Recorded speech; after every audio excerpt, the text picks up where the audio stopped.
Halo teman-teman, kali ini saya akan menceritakan sebuah film berjudul Beyond the Law. Film berdurasi 1 jam 29 menit ini menceritakan tentang seorang mantan polisi bernama Frank Wilson yang berusaha mendapatkan keadilan untuk putranya yang telah tewas dibunuh.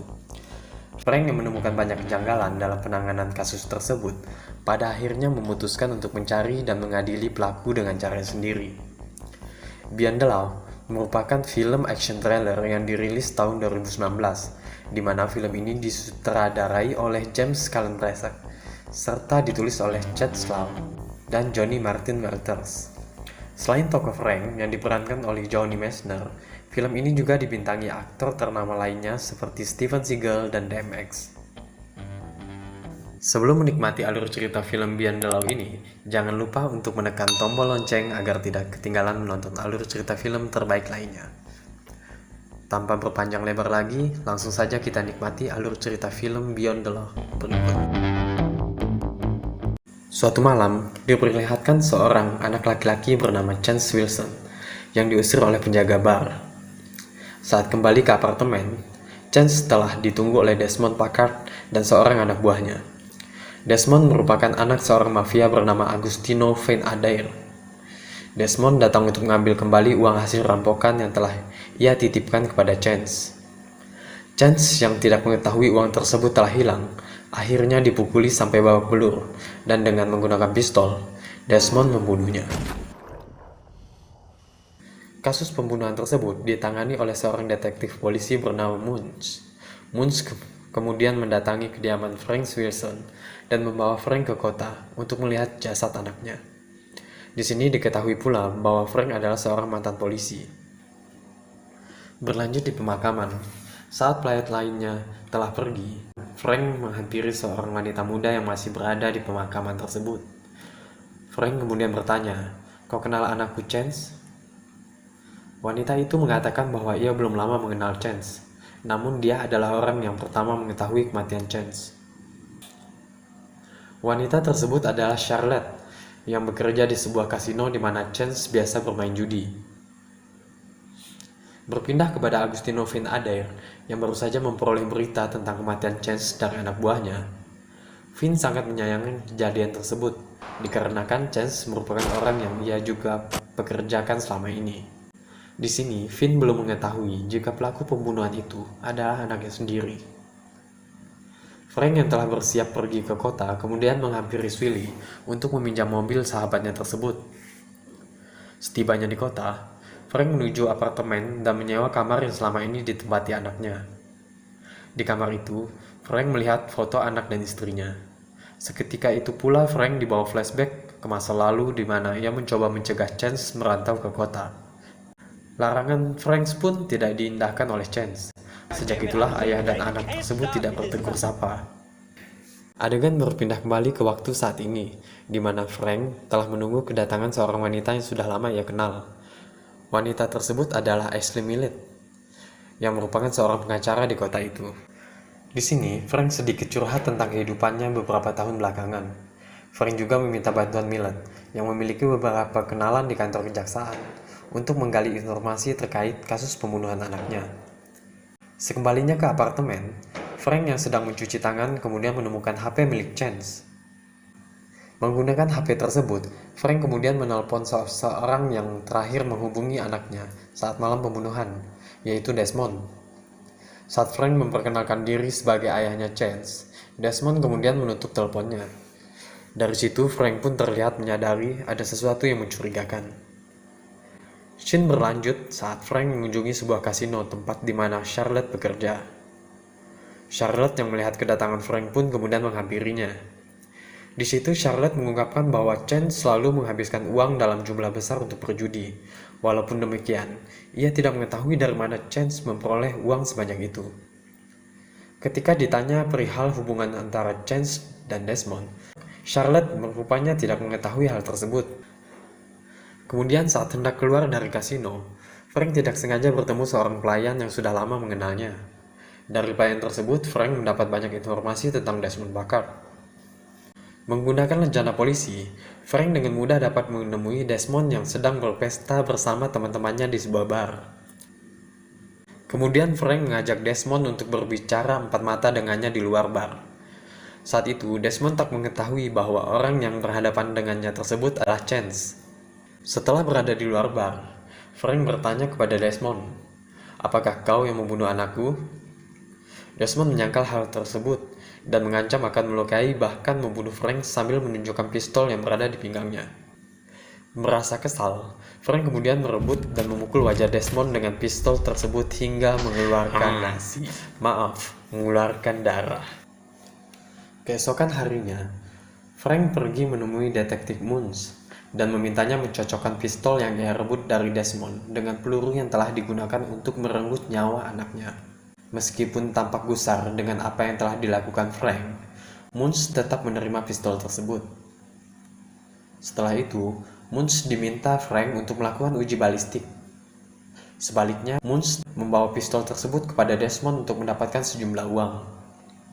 Munz mengungkapkan bahwa dengan pistol yang diberikan Frank, ia dapat saja meneruskan kasus pembunuhan tersebut ke pengadilan. Tentu saja Desmond yang mendengar itu dengan mudah memberikan sogokan kepada Munz untuk menutupi kasusnya.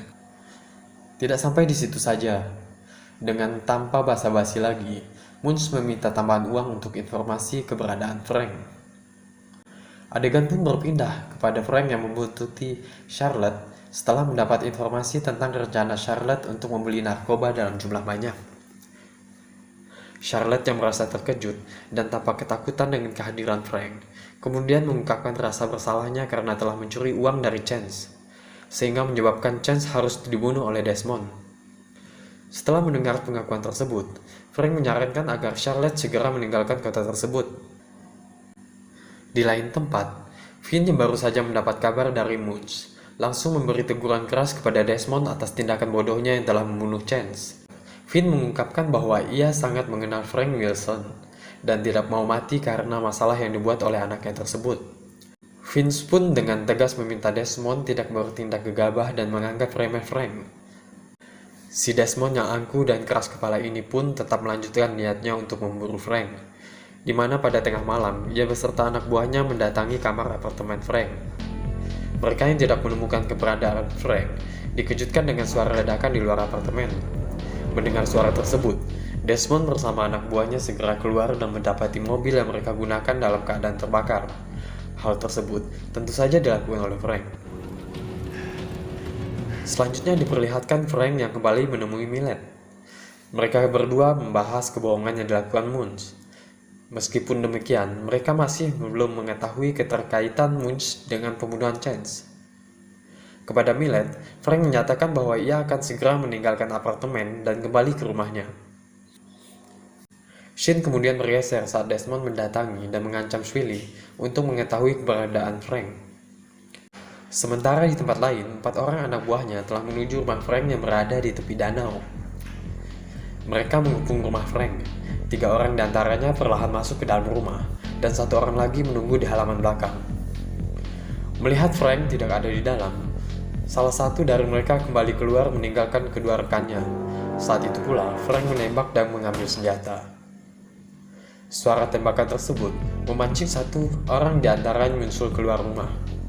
Sedangkan si botak yang masih berada di dalam rumah terkejut melihat Frank telah bersiap menembaknya dari kolong rumah, dan akhirnya ia pun mati tanpa sempat melawan. Frank yang masih berada di kolong rumah tak menyia-nyiakan kesempatan saat mangsanya datang menghampiri. Frank melumpuhkan mangsanya tersebut dengan 1 tembakan di kaki. Kemudian ia bergegas keluar membunuhnya. Belum sempat beranjak pergi dari korbannya, Frank mendapatkan tembakan dari belakang. Melihat Frank jatuh tergeletak, Desmond yang baru saja datang langsung tancap gas meninggalkan tempat tersebut bersama seorang anak buahnya. Ternyata, Frank belum kehilangan nyawanya. Di rumah sakit, detektif Munz mendatangi Swilly dan Millet untuk menanyakan keadaan Frank yang tampak masih tak sadarkan diri. Di sini diketahui bahwa Swilly lah yang membawa Frank ke rumah sakit setelah mendapatinya dalam keadaan sekarat. Setelah itu, Munz pergi dan menemui Desmond yang ternyata telah menunggu di luar rumah sakit untuk mendapatkan kabar mengenai Frank.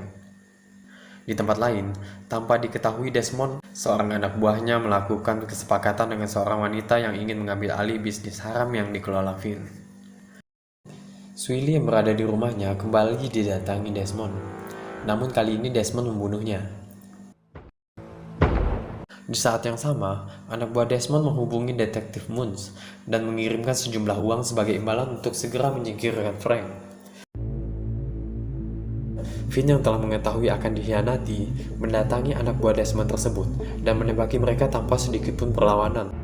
You don't want to be a gangster? Frank yang tampak mulai sadarkan diri, ingin segera keluar dari rumah sakit, terutama saat dia mengetahui bahwa Swilly telah tewas. Di parkiran rumah sakit, saat Frank berjalan menuju mobilnya, terlihat dua orang pria menyergapnya. Namun dengan mudah Frank dapat mengalahkan mereka. Dan dari situ diketahui bahwa kedua orang tersebut adalah polisi. Di scene selanjutnya, detektif Moons menelpon Millet untuk menanyakan keberadaan Frank. Frank yang berada di samping Millet langsung mengambil alih pembicaraan. Dengan dalih menyerahkan hasil uji balistik, detektif Moons meminta Frank untuk menemuinya. Malam itu juga keduanya bertemu di depan apartemen. Terjadi percakapan yang menegangkan di antara polisi dan mantan polisi tersebut. Sebelum akhirnya, Moons tertembak oleh pistolnya sendiri. Adegan dilanjutkan ketika Desmond datang ke suatu tempat yang telah dijanjikan Moons melalui pesan singkat. Ternyata pesan singkat itu adalah jebakan yang dikirimkan oleh Frank melalui handphone detektif Moons. Desmond yang tak menyadari jebakan tersebut pun langsung dihajar oleh Frank. Tapi anak buah Desmond tiba-tiba datang dan menyarankan sebutir timah panas ke perut Frank. Meskipun demikian, Frank berhasil menewaskan anak buah Desmond tersebut. Di sini Frank kembali menghampiri Desmond dan membunuhnya. Belum puas dengan menghabisi Desmond, Frank yang sudah tertembak pun mendatangi kediaman Finn. Di sini diperlihatkan Finn yang sedang menghisap cerutu tampak sudah siap menunggu kehadiran Frank. Dimulai dengan sedikit kata sambutan oleh Finn. Kemudian dilanjutkan dengan pertarungan. Diperlihatkan Frank yang ternyata telah menghubungi polisi melalui panggilan darurat 911 yang pada akhirnya akan menghantarkan Finn menghabiskan hidupnya di penjara. Film ini pun ditutup dengan